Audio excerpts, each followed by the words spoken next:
Halo, selamat datang. Wah, nggak kerasa ya, libur panjang sekolah udah di depan mata. Nah, buat para orang tua, ini artinya satu tantangan besar juga udah nunggu. Gimana caranya ngatur anak main gadget? Tenang, di bahasan kali ini, kita bakal kupas tuntas cara mendidik anak biar lebih bijak pakai gawai pas liburan. Yuk, kita mulai. Hayo, ngaku. Pertanyaan ini rasanya relate banget ya. Liburan itu seringnya jadi kayak medan perang kan? Ortu pengennya ngebatasin, anak maunya main gadget terus. Tapi, gimana kalau perang ini kita ubah jadi momen buat belajar bareng yang seru? Kayaknya bisa deh. Coba kita lihat caranya. Oke, langkah pertama dan yang paling fundamental, kita harus geser dulu cara pandang kita. Udahan deh ngelihat gawai itu sebagai musuh nomor satu.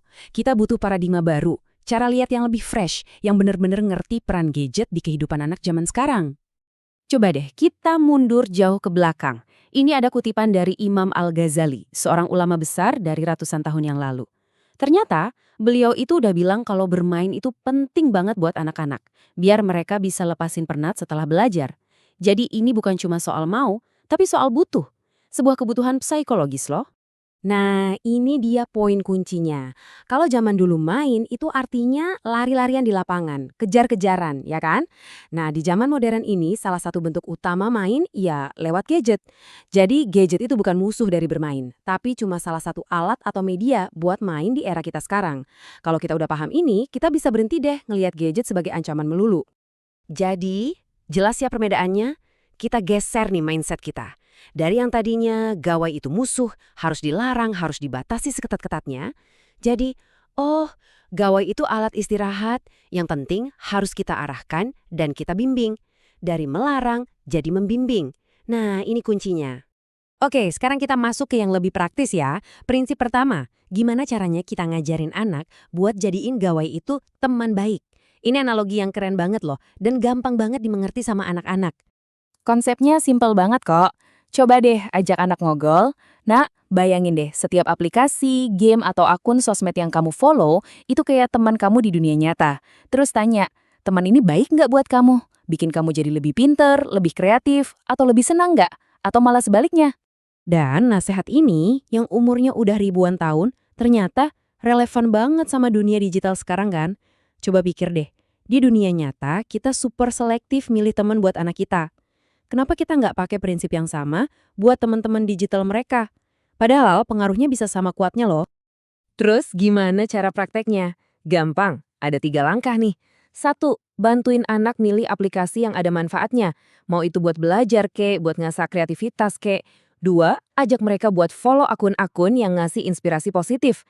Dan tiga, ini yang paling penting, ajarin mereka buat ngeh dan ngendarin konten-konten yang negatif. Oke, kalau udah bisa milih teman baik, prinsip kedua yang gak kalah krusial adalah soal batasan. Main itu perlu, benar. Tapi kan apapun yang kebanyakan itu nggak bagus ya kan? Nah, disinilah momennya kita ngajarin soal pengendalian diri.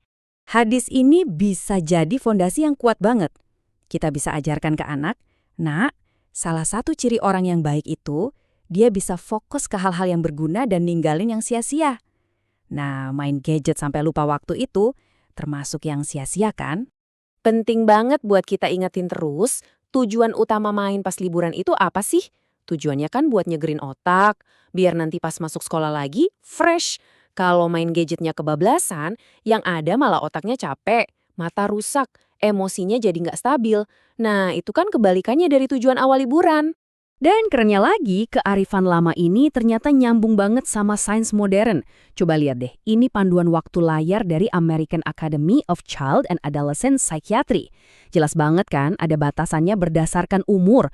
Contohnya nih, buat anak umur 2-5 tahun, pas hari libur itu maksimal 3 jam.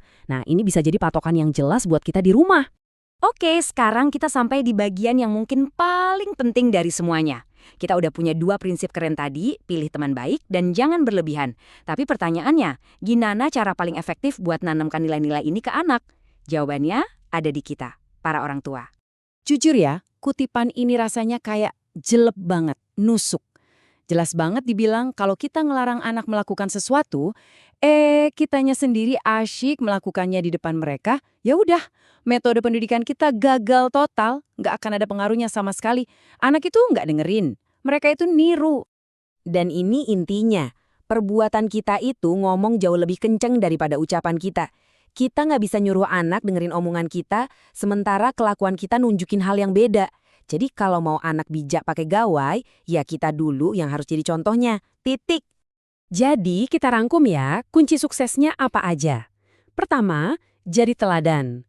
Simpelnya, taruh HP pas lagi ngobrol sama anak. Batasi waktu kita sendiri main sosmed.